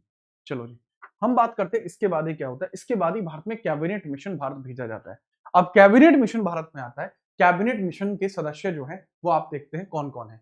कैबिनेट मिशन आपने देखा, इसके सदस्य कौन कौन है। मार्च 1946 में यह भारत आता है, मार्च 1946 में यह भारत आगमन इसका हुआ है, भारत आगमन इसका हुआ है। और आप लोगों के लिए तगड़े फोटो मैं इनके बना के लाया हूं। जो इसके अंदर हेड है, कैबिनेट मिशन के जो अध्यक्ष है, कैबिनेट मिशन के अध्यक्ष कौन रहे हैं सर? कैबिनेट मिशन के अध्यक्ष पैथिक लॉरेंस, जो भारत राज्य सचिव भी थे, इंडस्ट्रेट सेक्रेटरी भी थे, वही इसके अध्यक्ष हैं। नेक्स्ट है कि स्टैनफोर्ड क्रिप्स बनते हैं, जो व्यापार बोर्ड के अध्यक्ष हैं, और एवी अलेक्जेंडर बनते हैं, जो नौसेना के मंत्री हैं। ये अन्य सदस्य इसमें रहे हैं, अन्य रहे हैं। सर ये फोटो तो जाने पहचाने लग रहे हैं, क्रिप्स मिशन में भी यही आए थे बच्चे, दोनों मिशन में यही आए हैं, अध्यक्ष चेंज है खाली, ठीक है। अवधेश बाघेल आ चुके हैं, चंबल की घाटी से कर रहे हैं प्रणाम, प्रणाम स्वीकार किया जाता है। प्रिंस तिवारी कह रहे हैं सर मेरी महिला मित्र आपकी फैन है। ओहो तो उनको समझाइए कि पढ़ने लिखने पर ध्यान दें। हम बे ही तो, हम बे ही तो। आगे बढ़िए आगे बात करते हैं। अच्छा, कैबिनेट मिशन का ऑब्जेक्टिव क्या था वो बताइए। तो कैबिनेट मिशन का ऑब्जेक्टिव था भारत को पावर ट्रांसफर की योजना, पावर ट्रांसफर का प्लान करना है, पावर ट्रांसफर करना है, पावर ट्रांसफर करने की योजना है, power transfer from Britain to India, from Britain to India, from Britain to India, power transfer करनी है ब्रिटेन से इंडिया के लिए। संविधान निर्माण की प्रक्रिया तय करना कि संविधान का निर्माण कैसे होगा उसकी प्रक्रिया तय करना। ना करें भाईजान, ना करें देवशीन भाई, याद रखना कॉन्स्टिट्यूशन डेवलपमेंट की बात की गई है, कॉन्स्टिट्यूशनल डेवलपमेंट की प्रोसेस को शुरू किया जाएगा, डेवलपमेंट शुरू किया जाएगा। दूसरा, कांग्रेस और मुस्लिम लीग के बीच समझौता कराया जाएगा और भारत की एकता बनाए रखना है, यूनिटी फॉर इंडिया है, फॉर इंडिया है, इंडिया के लिए यूनिटी बनाए रखेंगे। तो ये कुछ बातें कैबिनेट एक्ट में आपको देखने को मिली है, ठीक है, याद रखेंगे। आगे हम बात करते हैं इसके बाद आपको क्या देखने को मिलता है कि सर इसके अंतर्गत क्या क्या बातें कही गई हैं, ठीक है। सबसे पहले हम बात करते हैं कि कैबिनेट मिशन में क्या क्या बातें कही गई थी। कैबिनेट मिशन के अंदर पहली बात कही गई कि भाई मुख्य प्रस्ताव क्या है कि हम यहां पर एक संघीय व्यवस्था बनाएंगे, एक फेडरल स्ट्रक्चर क्रिएट करेंगे, फेडरल स्ट्रक्चर क्रिएट करेंगे, जो मई के महीने में कर भी दिया गया। केंद्र में रक्षा, विदेश मामले और संचार, प्रांतों के पास शेष सभी अधिकार दिए गए थे। 3 समूह में प्रांतों का विभाजन हुआ था, ए, बी और सी के अंदर। यानी समूह ए में था मद्रास, बॉम्बे, संयुक्त प्रांत, बिहार, मध्य प्रांत, उड़ीसा, जो हिंदू बहुल क्षेत्र था। समूह बी में था पंजाब, उत्तर पश्चिम प्रांत, सिंध, जो मुस्लिम बहुल क्षेत्र था। और समूह सी में बंगाल और असम थे, जो भी मुस्लिम बहुल क्षेत्र था। मतलब इस तरीके से डिवाइड किया गया था। बाकी जो रेस्ट है वो क्या है, देसी रियासतें हैं। ये बनाया जाता है समूह ए। येलो वाला समूह ए है, येलो वाला क्या है, ये समूह ए बनाया जाता है। दिस इज ग्रुप ए, ये ग्रुप ए बनाया जाता है आपका, ग्रुप ए, ग्रुप ए बनाया गया ये। ग्रुप बी क्या बनाया गया, ग्रुप बी बनाया गया ये, ग्रुप बी बनाया गया ये। और ग्रुप सी कौन सा बनाया गया, ग्रुप सी बनाया गया ये विभाजन के लिए रणनीतियां तैयार की जा रही हैं, ठीक है, विभाजन के लिए रणनीतियां तैयार की जा रही हैं, इस हिसाब से किया गया था। एक और काम इसमें किया गया था, कैबिनेट मिशन में कहा गया था कि हम एक अंतरिम सरकार भी बनाएंगे। ये भी समझना कि इसी में कहा गया था हम एक अंतरिम सरकार भी बनाएंगे, उसके बारे में भी समझना, ठीक है, याद रखना। सर सभी क्लास यूट्यूब पे रहेंगी, केवल लाइव, केवल लाइव, यूट्यूब पे केवल लाइव रहेंगे, उसके बारे में भी समझना, बताना होगा मुझे यहाँ पर, ठीक है, याद रखना। एक और चीज यहां पर कही गई है, ये तक कहा गया है कि कैबिनेट मिशन के माध्यम से, कैबिनेट मिशन जो होगा इसके माध्यम से एक अंतरिम सरकार भी बनाई जाएगी, एक इंटरिम गवर्नमेंट भी बनाई जाएगी 1946, कि हम यहां पर एक इंटरिम गवर्नमेंट भी बनाएंगे, अंतरिम सरकार, और साथ ही साथ एक संविधान सभा भी बनाएंगे, और साथ ही संविधान सभा भी बनाएंगे, संविधान सभा भी बनाएंगे, संविधान सभा भी बनाएंगे, अंतरिम सरकार भी बनाएंगे। ये बातें यहां पर कही गई हैं, ठीक है। लेकिन यहां पर क्या दिक्कत होती है कि दोनों चीजों में, कि भाई संविधान सभा भी है इंटरिम गवर्नमेंट की, लेकिन इसमें एक दिक्कत आ जाती है। इसमें दिक्कत क्या आ जाती है कि सर इसके अंदर दिक्कत ये आ जाती है कि कांग्रेस ने शर्तों के साथ इसको स्वीकार किया। कांग्रेस ने कह दिया हाँ जी हम स्वीकार करते हैं, समझना कैबिनेट मिशन के बारे में समझना, कांग्रेस ने इसको स्वीकार कर लिया कि हाँ जी हमें तो मजे आ गए, कैबिनेट मिशन में फुल मजे आए, स्वाद आए, हम इसको एग्री करते हैं। लेकिन इसको याद रखना, कांग्रेस ने इसको एग्री किया है जुलाई में 1946 में, कांग्रेस इसको एग्री करती है, आईएनसी इंडियन नेशनल कांग्रेस ने इसको एग्री किया, ठीक है, याद रखना। दूसरा है कि इसमें अस्वीकृति किसने की, मुस्लिम लीग ने पहले स्वीकार किया फिर वापस ले लिया, मुस्लिम लीग ने इसके लिए डिनाई कर दिया, ठीक है, मुस्लिम लीग ने मना कर दिया, मुस्लिम लीग डिनाई, मुस्लिम लीग ने इसको डिनाई कर दिया, लीग ने इसको मना किया, मना किया। क्यों मना किया, इसके पीछे कारण था, क्योंकि पाकिस्तान की मांग पूरी नहीं हुई थी, क्योंकि पाकिस्तान की मांग पूरी नहीं हुई, जो पाकिस्तान की मांग थी वो पूरी नहीं हुई, मांग पूरी नहीं हुई। तो पूछा जाता है कैबिनेट मिशन को क्या स्वीकार किया गया, अस्वीकार किया गया, नहीं जी, पाकिस्तान की मांग को पूरी तरीके से अस्वीकार कर दिया गया है, क्योंकि पाकिस्तान की मांग पूरी नहीं हुई है। याद रखना, मुस्लिम लीग ने ही कहा है डिनाई करते हुए कि हम 16 अगस्त 1946 को डायरेक्ट एक्शन डे मनाएंगे, डायरेक्ट एक्शन डे मनाएंगे, डायरेक्ट एक्शन डे। प्रत्यक्ष कार्यवाही दिवस मनाएंगे, डायरेक्ट एक्शन डे। ये किस लिए? पाकिस्तान की मांग के लिए। इन्होंने कहा था कि हम डायरेक्ट एक्शन डे मनाएंगे, एक्शन डे मनाएंगे, डायरेक्ट एक्शन डे। कहां पे मनाया जा रहा है? कोलकाता में मनाया जाना है, @कोलकाता, कोलकाता में मनाया जाता है। और यही कोलकाता के अंदर 6000 हिंदू मारे गए, 6000 हिंदू यहां मारे गए, इनकी हत्या होगी, 6000 की हत्या होगी, 20,000 यहां पर घायल हो गए, 20,000 यहां पर घायल हो गए। इसी को कहा जाता है ग्रेट कोलकाता किलिंग। इसी को क्या कहा जाता है? ग्रेट कोलकाता किलिंग, इसी को कहा जाता है, यही कहलाता है ग्रेट कोलकाता किलिंग। इसी को ग्रेट कोलकाता किलिंग कहा जाता है कि इतने सारे लोगों को यहां पर मारा गया है। That was known as great Kolkata killing. यहीं पर दिक्कतें आपको देखने को मिली। इसके बाद योजना असफल हो गई, भारत विभाजन अपरिहार्य हो गया, बहुत मुश्किल हो गया। लेकिन इसमें आप ये याद रख लेना कि इसके बाद दंगों को शांत कौन कराता है, वो मैं बताता हूं सर। इसके बाद समझना, जब इतनी बुरी स्थिति हो जाती है तो इसको शांत कौन कराता है? सर जी बहुत ध्यानपूर्वक समझना कि जब ऐसी स्थिति होती है, फिर महात्मा गांधी ने जिन्ना को समझाया कि बेटा ऐसा नहीं करते, मैं तुझे पीएम बनाने की बात कर रहा हूं, टेंशन मत लेना, मैं तुझे पीएम बनवा दूंगा। तो यही यहां पर कहा गया कि टेंशन मत लेना, मैं तुझे पीएम बनवा दूंगा। तो यहीं पर हमें पता लगता है कि मोहनदास करमचंद गांधी जी के द्वारा गांधी जी ने जिन्ना को मनाया, तब जाकर मुस्लिम लीग इसके लिए एग्री करती है। तो मैंने क्या बताया? मोहनदास करमचंद गांधी जी ने जिन्ना को मनाया, जिन्ना को मनाया, तब जाकर मनाया, तब मुस्लिम लीग ने, तब मुस्लिम लीग ने कैबिनेट एक्ट को स्वीकार किया, कैबिनेट एक्ट को स्वीकार किया, स्वीकार किया।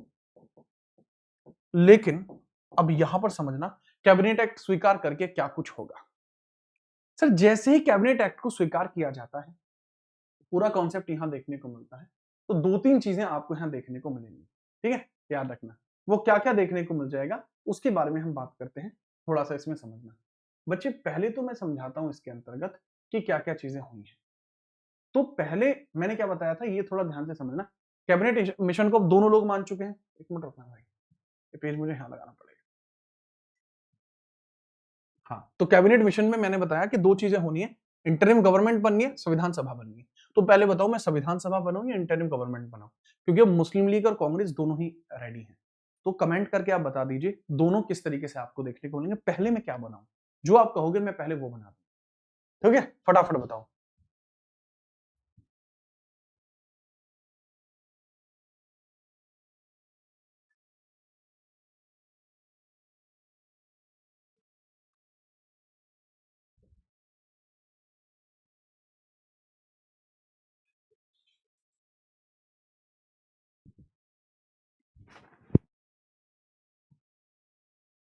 जो चीज में आप बनवाओगे उसी चीज में इसको क्रिएट कर दिया जाएगा। ठीक है, जो बच्चे लेट आते हैं भाई वो आपका अपना हिसाब किताब है। अगर लेट आओगे तो शुरुआत की क्लास आपकी आज तो बच रही है, कल से आपकी वो क्लास आपकी नहीं मिल पाएगी आपको।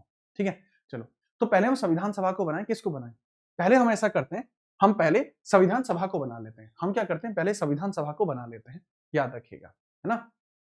पहले बच्चे कह रहे हैं सर इंटरिम गवर्नमेंट को बना। अच्छा, इंटरिम गवर्नमेंट क्या होती है वो मैं बता दूं। ऐसी सरकार जो एक निश्चित समय के लिए बने, ऐसी सरकार जो, ऐसी सरकार जो निश्चित अवधि के लिए बनती है, जो निश्चित अवधि के लिए बने, अवधि के लिए बने, निश्चित अवधि के लिए बने, के लिए बने, या निश्चित कारण के लिए बने, या निश्चित कारण के लिए बने, निश्चित कारण के लिए बने।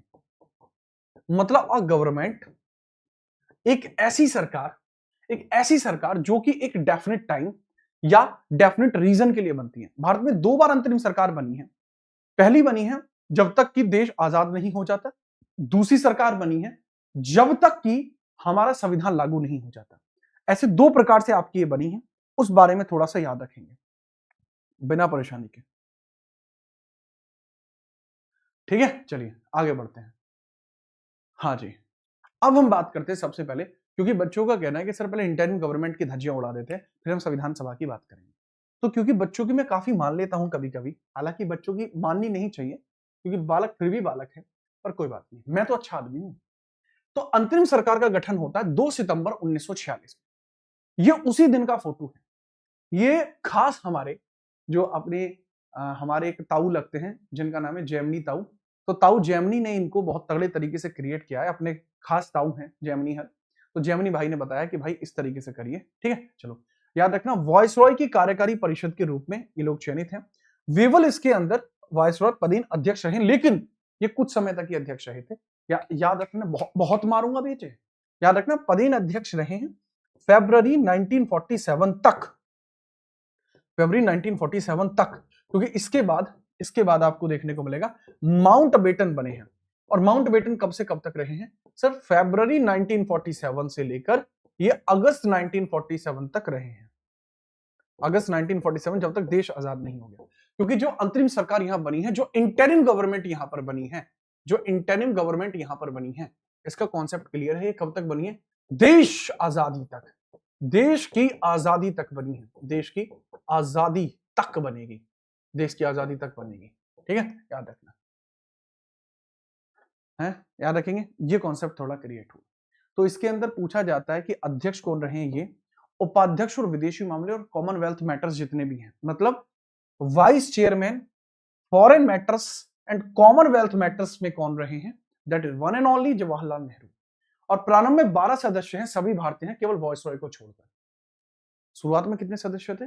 22 सदस्य हैं, सॉरी शुरुआत में 12 सदस्य हैं, सभी भारतीय हैं, केवल वॉइसरॉय को छोड़कर। लेकिन इसमें पॉइंट आता है कि इसमें मुस्लिम लीग के कितने लोग हैं? तो इसमें 5 लोग मुस्लिम लीग के थे। 5 लोग कहां के थे? मुस्लिम लीग के 5 लोग आपको देखने को मिलते हैं। 5 लोग मुस्लिम लीग के आपको यहां देखने को मिलते हैं, ठीक है। चलिए याद रखेंगे, बहुत बढ़िया। ये बात हम बता देते हैं कि जो प्रमुख सदस्य आपको कौन कौन देखने को मिलते हैं। जवाहरलाल नेहरू विदेशी मामले, कॉमनवेल्थ गेम्स उपाध्यक्ष भी हैं। वल्लभ भाई पटेल होम मिनिस्टर और इंफॉर्मेशन मिनिस्टर और कम्युनिकेशन मिनिस्टर। बलदेव पाजी रक्षा मिनिस्टर हैं। डॉक्टर राजेंद्र प्रसाद ये एग्रीकल्चर एंड फूड मिनिस्टर हैं। Asaf Ali is a railway minister. कई बार आसफ अली के स्थान पर अबू रब निश्तार भी लिखा जा सकता है, वो भी सेम ही बात होगी। अबू रब निश्तार भी लिखा जाता है, पूरा नाम इनका आसफ अली अबू रब निश्तार इनका पूरा नाम है। ये रेलवे में है और ये किसके मंत्री हैं sir? This is Muslim league के आदमी हैं। पहला व्यक्ति है जो मुस्लिम लीग के आदमी हो गए। एक सी राजगोपालाचारी, ये एजुकेशन मिनिस्टर है, ये कांग्रेस के हैं। आगे हम बात करें, याद रखेंगे ये मिनिस्टर्स तो आपको याद रखने, याद रखना ये भी आईएनसी के हैं, ये भी आईएनसी के हैं। Indian National Congress, Indian National Congress, Indian National Congress, ठीक है, इंडियन नेशनल कांग्रेस, और ये भी आईएनसी, इंडियन नेशनल कांग्रेस। आगे हम बात करते हैं जॉन मथाई उद्योग आपूर्ति आईएनसी है। जगजीवन राम आईएनसी है। सीएच भाभा आईएनसी है, ठीक है, याद रखना। इसके अलावा आपको देखने को मिलते हैं राजकुमार, इसमें मिस्टेक इन्होंने कर दी है, ठीक है। चलो मिस्टेक इन्होंने कर दी है क्योंकि एआई ने बनाया ना, तो एआई ने बाबू यहां मिस्टेक कर दी है, ठीक है। तो इसको आप चेंज करेंगे, यहां पर आप चेंज करेंगे, तगड़े तरीके से चेंज कर देना। ये आपके कौन होंगे? गजनफर अली खान। हेल्थ मिनिस्टर कौन आपको देखने को मिल जाएंगे? हेल्थ मिनिस्टर हैं आपके गजनफर अली खान, गजनफर अली खान, गजनफर अली खान आपको देखने को मिल जाएंगे, गजनफर अली खान देखने को मिल जाएंगे। ये भी किसके हैं? मुस्लिम लीग के आदमी हैं, मुस्लिम लीग के आदमी हैं, ठीक है। उद्योग और आपूर्ति में भी श्यामा प्रसाद मुखर्जी नहीं थे। बताइए उद्योग और आपूर्ति में कौन थे? फटाफट बताओ। हाँ, आई चुंद्रीकर मुस्लिम लीग के आदमी है, कॉमर्स के मिनिस्टर हैं। ये भी आपको देखने को मिल जाएंगे, मुस्लिम लीग के आदमी, मुस्लिम लीग के आदमी हैं, ठीक है। तगड़े तरीके से याद रखना। यहां पर आप लिखना जो वित्त मंत्री रहे, वित्त मंत्री रहे वो कौन रहे? लियाकत अली, लियाकत अली रहे, वो भी मुस्लिम लीग के आदमी। तो मुस्लिम लीग के 4 आदमी मैं बता चुका हूं। मुस्लिम लीग का एक व्यक्ति मिलेगा, वो कौन व्यक्ति है जो मुस्लिम लीग का है? उनके बारे में बताइए। आई चुंद्रीगर वाणिज्य, लियाकत अली वित्त मंत्री, गजनफर अली खान मुस्लिम लीग हेल्थ मंत्री। लेकिन एक मंत्री अभी भी बचेगा, वो कौन है? यहां पर एक मंत्री पहले ही आ चुका है जो आसफ अली है, रेलवे मिनिस्टर है, जिनको अबू रब निश्तार के नाम से भी जाना जाता है। तो इनके बाद और बताएंगे कि इसमें आपको कौन पर्सन अलग से देखने को मिल जाएगा। फटाफट बताइए बिना किसी परेशानी के, बताओ। जोगेंद्र नाथ मंडल, बहुत ही बढ़िया, डुग्गू का सवाल जवाब आया बहुत तगड़ा। याद रखना, जो कानून मंत्री हैं, जो कानून मंत्री आपको देखने को मिलते हैं, कानून मंत्री, वो भी कहां के हैं? कानून मंत्री भी सर जी, कानून मंत्री भी मुस्लिम लीग के हैं, जिनका नाम आपको क्या देखने को मिल जाएगा सर? दैट इज जोगेंद्र नाथ, जोगेंद्र नाथ मंडल, जोगेंद्र नाथ मंडल, जोगेंद्र नाथ मंडल देखने को मिल जाएगा। ठीक है, ये मुस्लिम लीग की तरफ से है, होते हैं सदस्य पूरे, होते हैं सदस्य पूरे। ठीक है, याद रखना।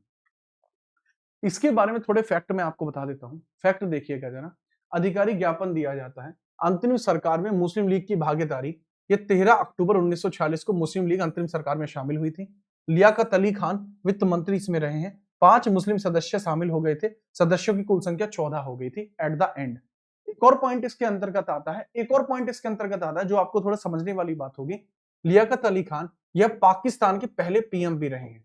पाक के पहले पीएम भी यही बने थे, पहले प्राइम मिनिस्टर भी यही बने थे। ये 5 लोग जो थे, ये अबू रब निश्तार, जिनको आसफ अली के नाम से भी जाना जाता है, पहला पॉइंट, रेलवे मिनिस्टर हैं। गजनफर अली खान हेल्थ मिनिस्टर हैं। इसके अलावा इब्राहिम इस्माइल चुंदरीगर आपको देखने को मिलते हैं। जो कौन है इब्राहिम? ये वाणिज्य मंत्री हैं। चौथे आपको देखने को मिलते हैं आपके कौन भला? जोगिंद्र नाथ मंडल, कानून मंत्री हैं। और 5वें खुद लियाकत अली, जो वित्त मंत्री हैं। तो फाइनेंस मिनिस्टर हैं। तो यही देखने को मिलते हैं 5 लोग। तो ये थी वो सरकार, ये कब तक रही है? जब तक कि हमारा देश आजाद नहीं हो गया। याद रखेंगे, बढ़िया। इसके बाद हम बात करते हैं कि अंतरिम सरकार का हिसाब किताब क्या रहा है। बहुत बढ़िया, इसके कार्य देखेंगे। अंतरिम सरकार ने क्या क्या कार्य करे। प्रथम राष्ट्रीय सरकार ब्रिटिश वायसराय के अधीन बनी थी, 15 अगस्त तक कार्यरत थी। स्वतंत्रता के बाद डोमिनियन सरकार बन गई थी। संविधान सभा के साथ समांतर कार्य करती थी। विभाजन की तैयारी और प्रबंधन करना इसका काम था। इसके तथ्य, कांग्रेस और मुस्लिम लीग के बीच निरंतर मतभेद रहे। वॉयसरॉय को वीटो पावर प्राप्त था। पूर्ण स्वतंत्र सरकार नहीं थी, यह अर्ध स्वायत्तता प्राप्त थी। ये इसके बारे में थोड़ी सी बातें हैं, ये बातें छोटी छोटी इसमें हैं। ठीक है, याद रखना। नेक्स्ट हम आगे बात करते हैं इसके बाद क्या रहता है। इसके बाद हम संविधान सभा का गठन कर लेते हैं। ठीक है, इसको थोड़ा सा यहां पर एक पॉइंटर को उड़ाना पड़ेगा।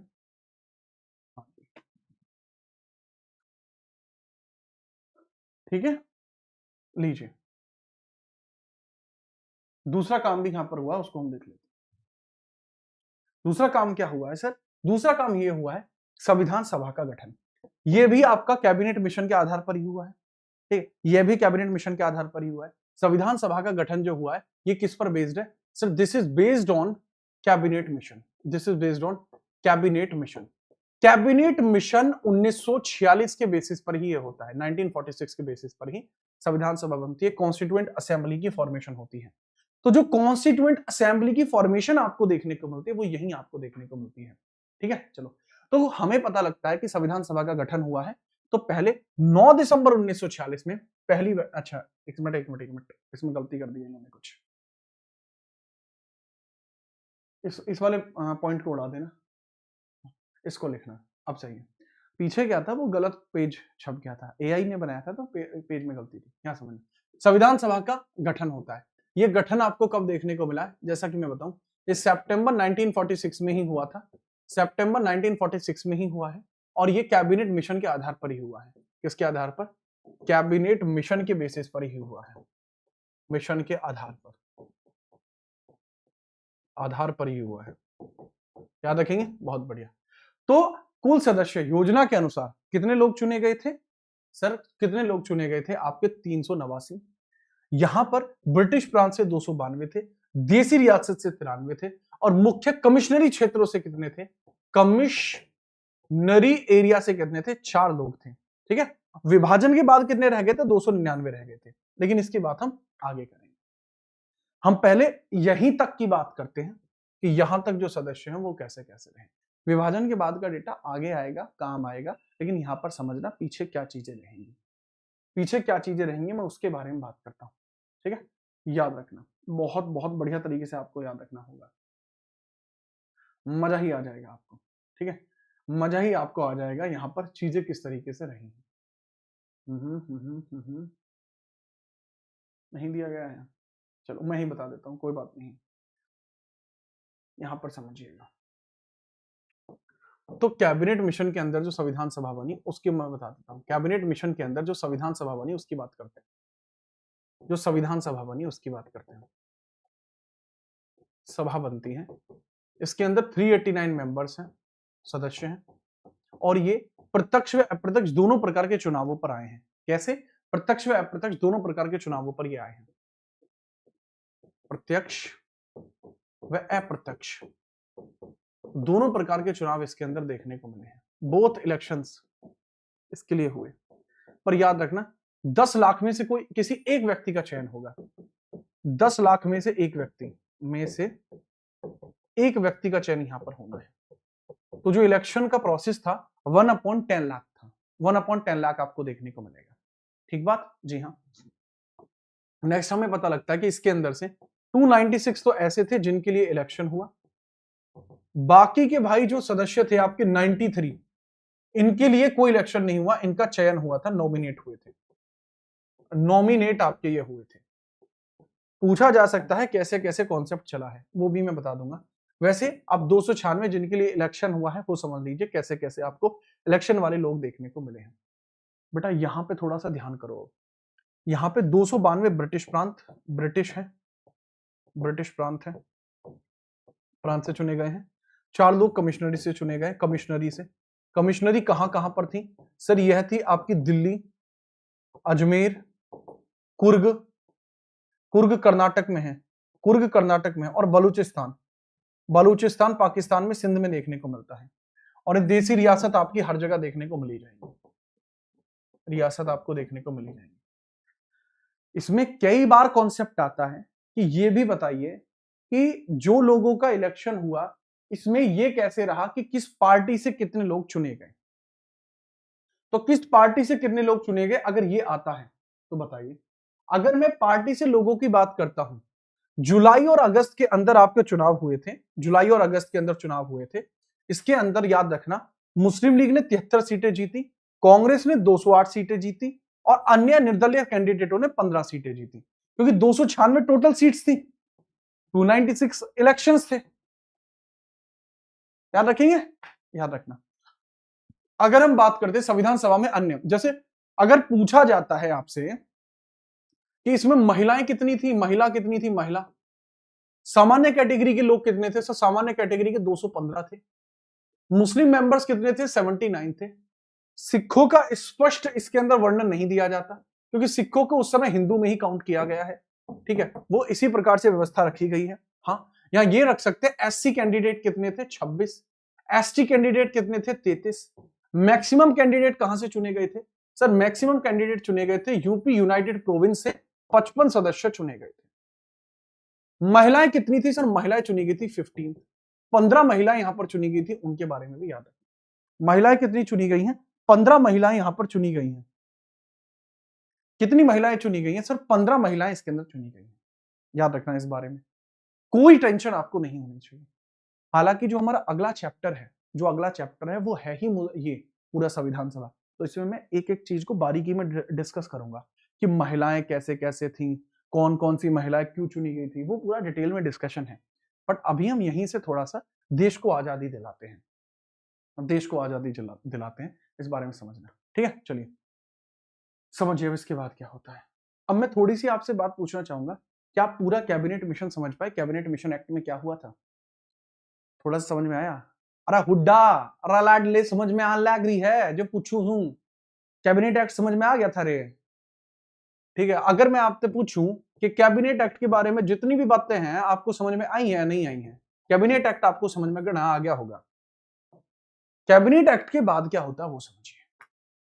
सर कैबिनेट एक्ट के बाद हम बात करते हैं, तो कैबिनेट एक्ट के बाद आप याद रखना कि अगला इंसिडेंट होता है 20 फरवरी 1947 में, जिस समय एटली का डिक्लेरेशन होता है। एटली का डिक्लेरेशन होता है, एटली का होता है डिक्लेरेशन, इसको बोला जाता है एटली उद्घोषणा। एटली उद्घोषणा होती है, एटली उद्घोषणा देखने को मिलती है। एटली ने की कही थी कि भाई जी जून 1948 तक, इसने कहा था कि जून 1948 तक हम भारत को आजाद कर देंगे। 1948 तक भारत को आजाद कर देंगे, भारत को आजादी देंगे, दी देंगे। तो यहां पाकिस्तान की डिमांड करने वाली, तो यहां पर मुस्लिम लीग ने फिर विरोध कर दिया। तो यहां पर मुस्लिम लीग फिर हिंसक हो गई, मुस्लिम लीग पुनः हिंसक हो गई। इस वजह से क्या होता है, मुस्लिम लीग के हिंसक होने की वजह से जो हमारा वायसरॉय था वेवल, वो भारत छोड़ के भाग गया। तो इस कारण वेवल भारत छोड़कर भाग जाता है। वेवल कौन था? वायसराय था। Wavell viceroy operation mad house के तहत भारत छोड़ देता है। ऑपरेशन मैड हाउस के तहत भारत छोड़ देता है। ऑपरेशन मैड हाउस में भारत छोड़ दे, भारत से ब्रिटेन चला गया, ब्रिटेन गया। ऑपरेशन मैड हाउस क्या था? ये सिर्फ सिविल्स में पढ़ाया जाता है। ऑपरेशन मैड हाउस क्या था कि भारत जैसा स्थिति में है उसको ऐसा ही छोड़ दो, लड़ रहा है तो लड़ने दो, मर रहा है तो मरने दो, भारत को इसी परिस्थिति में छोड़ के वापस आ जाओ, ठीक है। तो ऐसे में क्या होता है, ऑपरेशन मैड हाउस में यह चला जाता है। तो अब यहां पर एटली जो ब्रिटेन का पीएम है, इस पर ब्रिटेन का जो पीएम है इस पर दबाव बन जाता है कि ये क्या बात हुई, तुमने अपने वायसरॉय को भी बुला लिया और यहां पर तुमने दिक्कतें भी क्रिएट कर दी, ये तो सही नहीं है लाला, ये सही नहीं है। इस वजह से नया वायसरॉय भेजा जाता है। तो 21 फरवरी 1947 में नया वायसरॉय क्रिएट होता है। न्यू वायसरॉय इंडिया में आया, वायसरॉय इंडिया के अंदर आता है जिसका नाम है माउंटबेटन। माउंटबेटन आता है। माउंटबेटन ही इसका उद्देश्य था कि भारत पाकिस्तान विवाद को सुलझाना, भारत को पावर ट्रांसफर करना। इसको क्या उद्देश्य दिया गया था? इसका उद्देश्य था पहला, जो आपका इंडिया पाकिस्तान कॉन्फ्लिक्ट है इसको समझाना, इंडिया पाकिस्तान कॉन्फ्लिक्ट को देखना, और दूसरा था इसका भारत को आजादी। ये दो काम इसके थे, आजादी देना। तो इसका आपको देखने को मिलता है 3 जून प्लान। यहीं पर आपको देखने को मिलेगा कि इसका आपको देखने को मिलता है 3 जून प्लान। 3 जून प्लान के बारे में अब हम बात करेंगे। क्या है 3 June plan? Are you ready for 3 June plan? लीजिए, यहीं पर आपको देखने को मिलता है फिर 3 जून प्लान आपको देखने को मिलता है। 3 जून का प्लान होता है, 3 जून प्लान। तो ये कहता है 3 जून प्लान में माउंटबेटन के द्वारा लाया गया बाय माउंटबेटन। माउंटबेटन, तो माउंटबेटन का क्लियर कहना यह है, माउंटबेटन का क्लियर कहना यह है कि भैया भारत को 2 हिस्सों में आजादी मिलेगी, भारत को 2 हिस्सों में आजादी मिलेगी, हिस्सों में आजादी, आजादी मिलेगी। एक मिलेगी इंडिया और एक पाकिस्तान, एक इंडिया और दूसरा मिलेगा पाकिस्तान। इनके बीच में जो सीमा का विभाजन होगा, जो इनके बीच में बाउंड्री तय करेगा, वो रेड क्लिफ लाइन तय करेगी। इनके बीच की जो बाउंड्री होगी, बाउंड्री जो होगी वो कैसे तय की जाएगी? वो रेड क्लिफ योजना के अनुसार तय होगी, योजना। अब ये रेड क्लिफ कौन है? सर चार्ल्स रेड क्लिफ है, जो भारत और पाकिस्तान के बीच में बाउंड्री तय करता है। ठीक है सर जी। तो यहां पर हमें यह पता लगता है कि भारत को 2 हिस्सों में आजादी मिलेगी, इंडिया और पाकिस्तान के रूप में। अच्छा, 3 जून प्लान के अंदर यह भी कहा गया था कि जनमत संग्रह भी होगा। जनमत संग्रह मतलब जो जहां रहना चाहता है वो बता सकता है। रेफरेंडम भी होगा, रेफरेंडम, कि अगर कोई व्यक्ति पाकिस्तान का है और भारत में रहना चाहता है तो वो बता सकता है। ये 2 स्थान पर होगा, एक तो होगा असम में और एक होगा आपके यूपी में। ठीक है, हुआ भी था। एक और चीज इसमें हुई थी जिसको डिकी बर्ड प्लान कहा जाता है, इसी का एक हिस्सा था जिसको डिकी बर्ड प्लान कहते हैं। Dickie Bird plan, Dickie Bird plan भी आपको देखने को मिलता है कि देसी रियासत आजाद है, जहां रहना चाहे रह सकती हैं। जो देसी रियासत है वो आजाद है, आजाद, आजाद है। मतलब जो प्रिंसली स्टेट है वो आजाद है, चाहे तो इंडिया में रहें, चाहे तो पाकिस्तान में रहें, और चाहे तो स्वतंत्र रहें, इनकी इच्छा है। ये बात कही गई थी। तो ये पूरा कॉन्सेप्ट आपको यहां देखने को मिलता है। असम के सिलचर में हुआ था, बिल्कुल हुआ था, असम के सिलचर में। यूपी के अंतर्गत, संपूर्ण यूपी के अंदर विशेष विशेष क्षेत्रों के अंदर इसको रखा गया था। काफी बड़े स्थान पर आयोजन हुआ। ये डिकी बर्ड प्लान कहलाता है। ये मई में ही आ गया था, ये तो मई में ही आ गया था, मई 1947 में ही आ गया था, बट इसके साथ इसको दोबारा बताया जाता है, ये जून में आया था। तो माउंटबेटन प्लान के आधार पर आजादी मिलनी थी, लेकिन डेट तय नहीं थी। तो माउंटबेटन को एक बार कराची में रोक लिया गया। ये किताब है एक, freedom at midnight by Larry Collins. मैं अपने पास से नहीं बता रहा, लैरी कॉलिंस की किताब में लिखा जाता है कि माउंटबेटन ने बगैर पूछे, वहां पर लोगों के दबाव के चलते 15 अगस्त और जो 14 अगस्त है उसको डिक्लेयर कर दिया। इसी वजह से ब्रिटेन पर एक दबाव बन गया कि उनको अब भारत को इतनी ही तारीख में आजाद करना पड़ेगा। इसी वजह से भारत स्वतंत्रता अधिनियम आता है 4 जुलाई 1947 में। ब्रिटेन संसद में क्या आता है? ब्रिटेन संसद में आपको देखने को मिलता है, ब्रिटेन संसद में भारत स्वतंत्रता अधिनियम आया था। भारत स्वतंत्रता एक्ट आपको देखने को मिला, स्वतंत्रता अधिनियम आया। तो जो भारत स्वतंत्रता अधिनियम आता है लाडले, इसमें लिखा गया था कि भारत 2 हिस्सों में आजाद होगा। इसमें क्या लिखा गया था? India independence act, India independence act, pendens act आपको देखने को मिलता है 1947। इसी के अंदर लिखा गया था कि 14 अगस्त को पाकिस्तान बनेगा, पाकिस्तान बनेगा, और 15 अगस्त को हिंदुस्तान बनेगा, 15 अगस्त को हिंदुस्तान बनेगा, यानी भारत दैट इज इंडिया बनेगा। पाकिस्तान एक दिन पहले क्यों आजाद हुआ?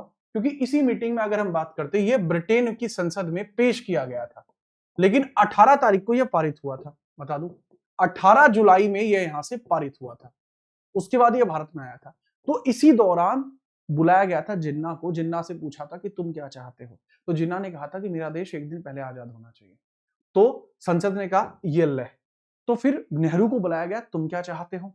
तो नेहरू ने कहा कि मैं चाहता हूं इंडिया नाम मुझे मिल जाए। क्यों?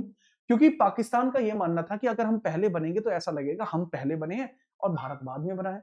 नेहरू ने कहा मुझे इंडिया नाम चाहिए, क्योंकि इंडिया पहले से ही है, इंडिया कभी बना ही नहीं। तो ऐसा शो होगा कि पाकिस्तान का टुकड़ा हमसे हुआ है, ना कि पाकिस्तान पहले बना। बात को मान लिया जाता है और 15 अगस्त को बनता है इंडिया। इसी के बेसिस पर भारत आजाद हुआ। सो 14 अगस्त को पाकिस्तान एक डोमिनियन बना। पाकिस्तान क्या बना? एक डोमिनियन बना। पाकिस्तान एक डोमिनियन बना, डोमिनियन बना। और 15 अगस्त को इंडिया एक डोमिनियन बना। इंडिया क्या बना? इंडिया एक डोमिनियन बना। सर फिर इंडिया एक राष्ट्र कब बन पाता है? इंडिया एक राष्ट्र कब बन पाता है? याद रखना, 26 जनवरी 1950 को इंडिया एक राष्ट्र बना है, उससे पहले इंडिया डोमिनियन था।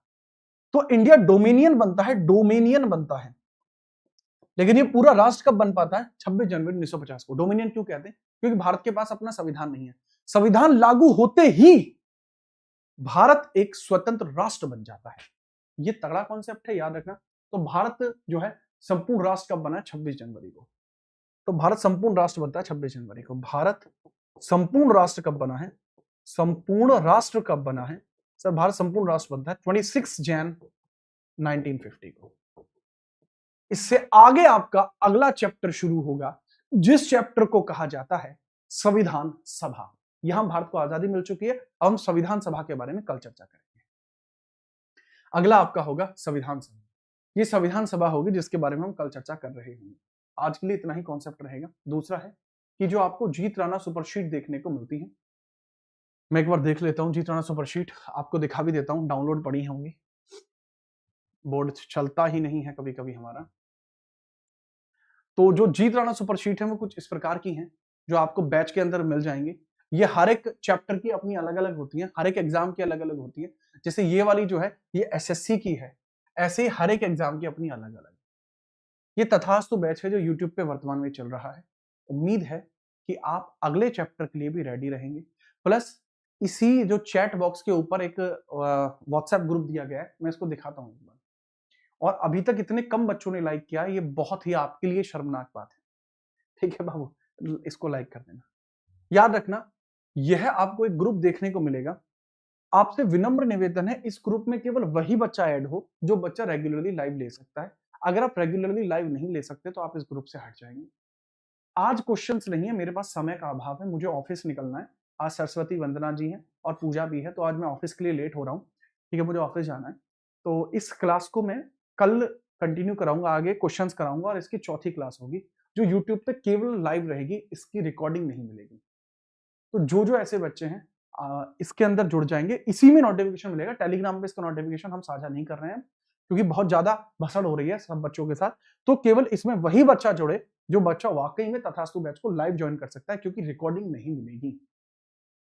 कान खोल के सुन लो इस बात को, ठीक है? वरना तो आप पेड बैच हमारा खरीद सकते हैं, पेड बैच में आपको रिकॉर्डिंग मिल जाएगी। ठीक है, चलो ठीक है, कल मिलते हैं, तब तक के लिए जय हिंद, वंदे मातरम।